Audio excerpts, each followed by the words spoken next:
So we're going to start talking about the justice system and the amount of exonerations being made, and kind of really how it gets to this point, and kind of the things that we miss, that, you know, when we're being judgmental, we really aren't giving a fuck about what is the truth. So, okay, a good example for an exoneration would be Raphael Rowe. You know him on Netflix. He's got his own TV series, which is like the world's toughest prisons. You know, it took him 10, 15 years to exonerate himself from murder. You know, and they're years that he cannot get back. I'm going to continue with a couple of other trials, individuals that have been sent down for murder. There's also a man called Johnny Garrett. They did actually do a movie on Johnny Garrett. It's called Johnny Garrett's Last Word. It's a good movie. You should watch it.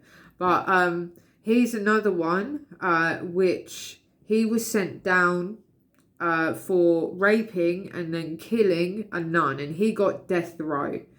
And he was innocent. He was absolutely innocent. But unfortunately,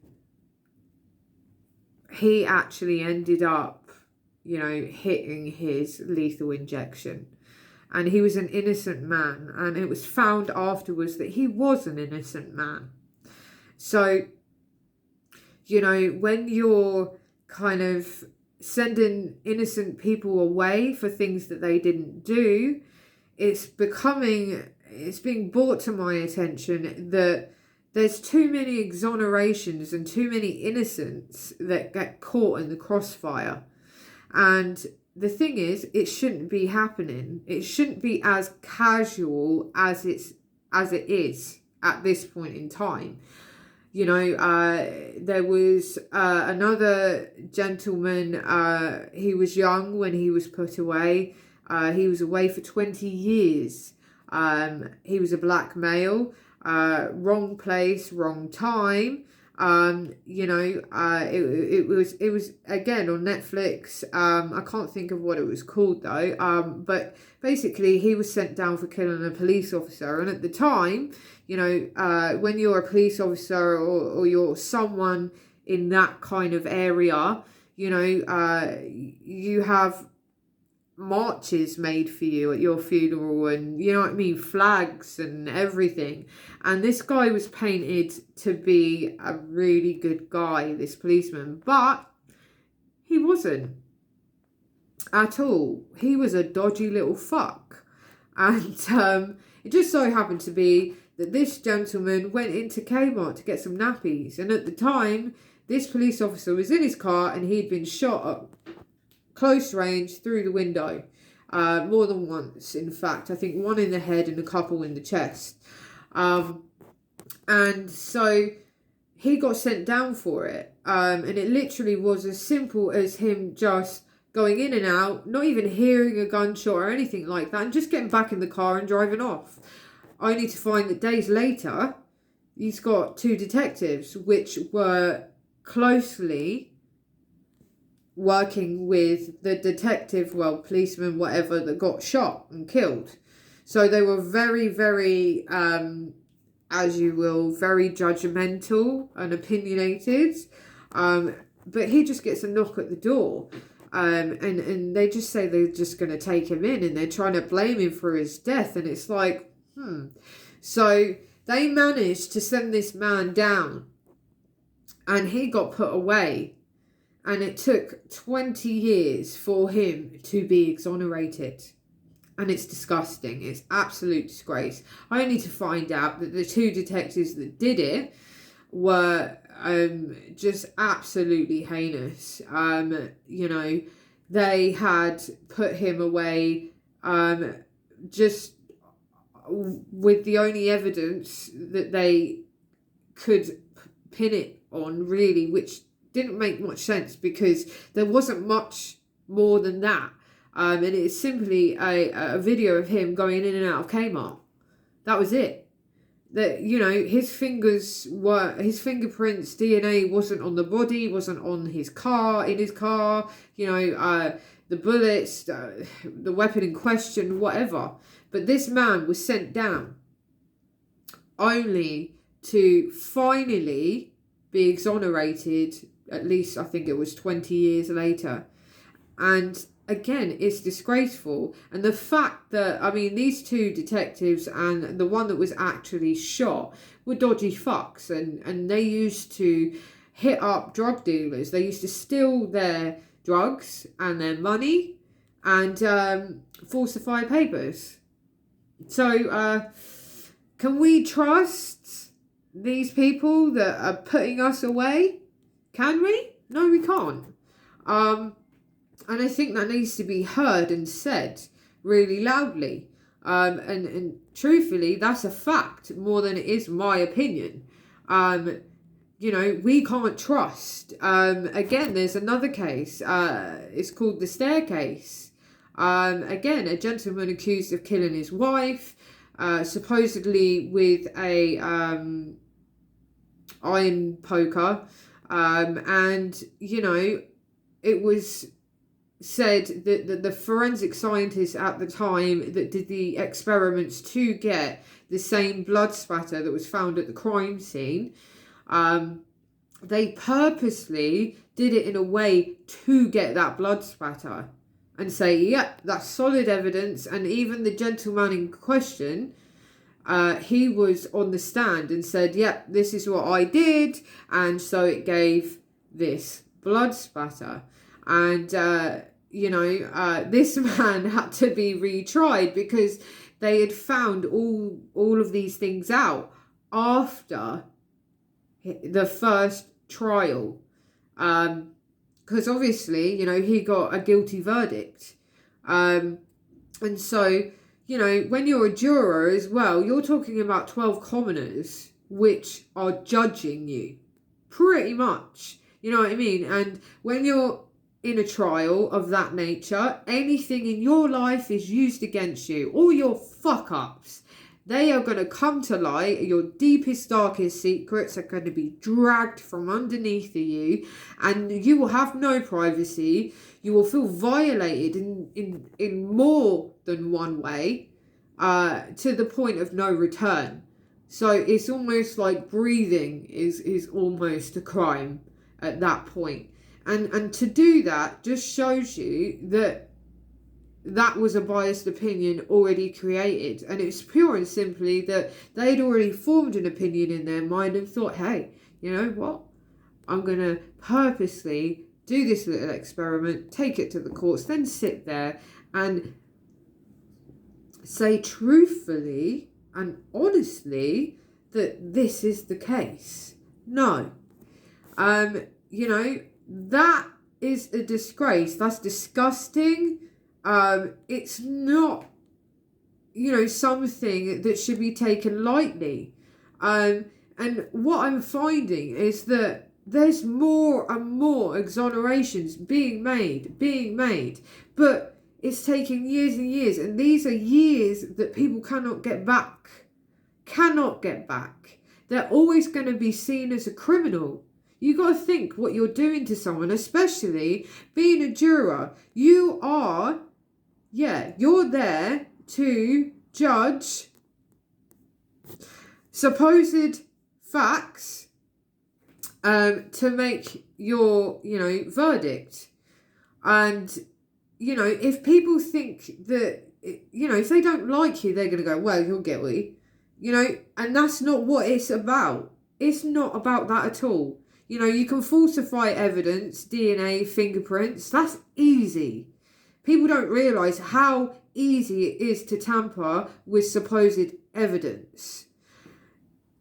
It's crazy. Absolutely crazy. But so these things are happening and they need to be addressed. And the justice system needs to be bloody rearranged, I swear to God.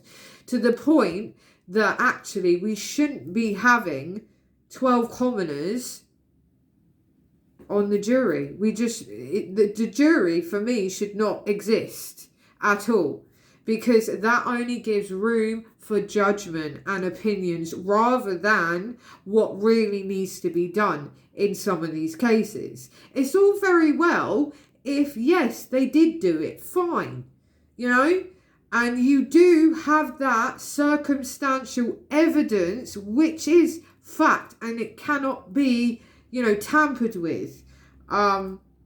You know, if you have several witnesses, if you have this or that, whatever it might be. But it is not for anybody to judge. And, you know, the media always paints a really nasty picture of cases such as these. And you've got to think, as a juror, anyone that ever sees this video, if you've ever been a juror, you know what you're actually doing. You're playing God. And you don't have the right. Just because fucking government have, you know, pulled you in on a case doesn't give you the right to sit there and play God. It doesn't. Because what you're doing is not only, obviously, the person in question that is, you know, being tried for, but, you know, you're there because someone's died, been killed, or several have, whatever it is. And so you've got to think, the lives that are already lost, the lives that are already suffering because of what it is, and also take into account the individual that's actually being tried. You are potentially taking away their life. That's what you're doing. So you are no better.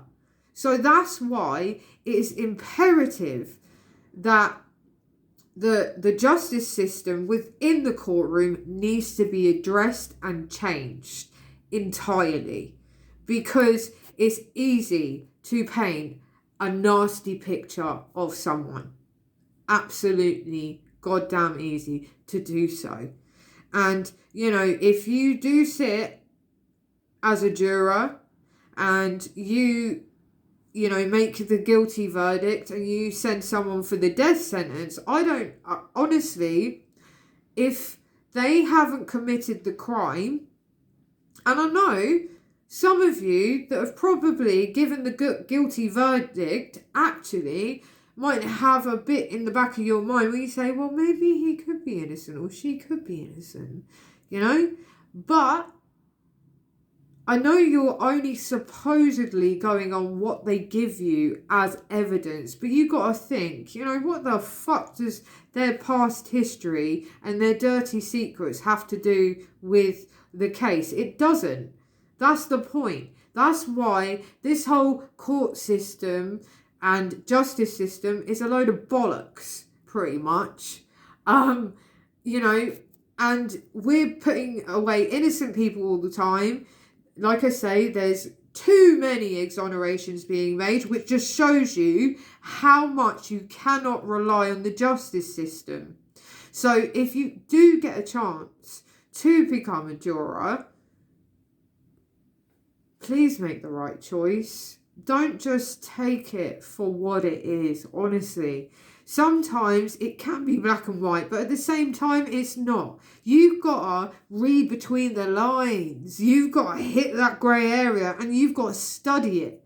And you've really got to make a choice, because some of you that have made those choices and have sent those people away, like Johnny Garrett, he's dead because of the choice you made in that room with the 11 other jurors. And you tell me that you can walk away and sleep at night? Because you've just killed a man. You've just killed a man. It doesn't matter if this is in their legal terminology. You've just killed a man or a woman or even a child, you know, depending. But you have. And I don't know about you, but I know that I wouldn't be able to sleep, because you are playing God. You are absolutely playing God. And really, that is something that needs to be changed within the system.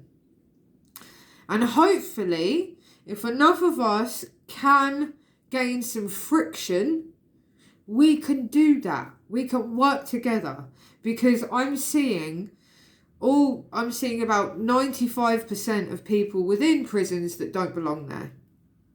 And that's the truth.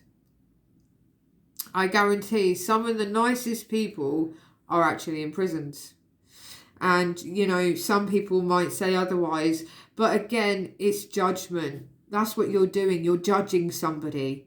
And you don't have a right. I'm not judging you, so don't judge me. It's that simple. You want my respect? Well, then give me respect back. That's straightforward. That's simple. Done. Over. Finito. And I cannot express that enough. As you can see, I'm quite passionate about this subject, because there are innocent people always caught in the crossfire. You don't realise just how many for one case. You don't know how many get caught in the crossfire.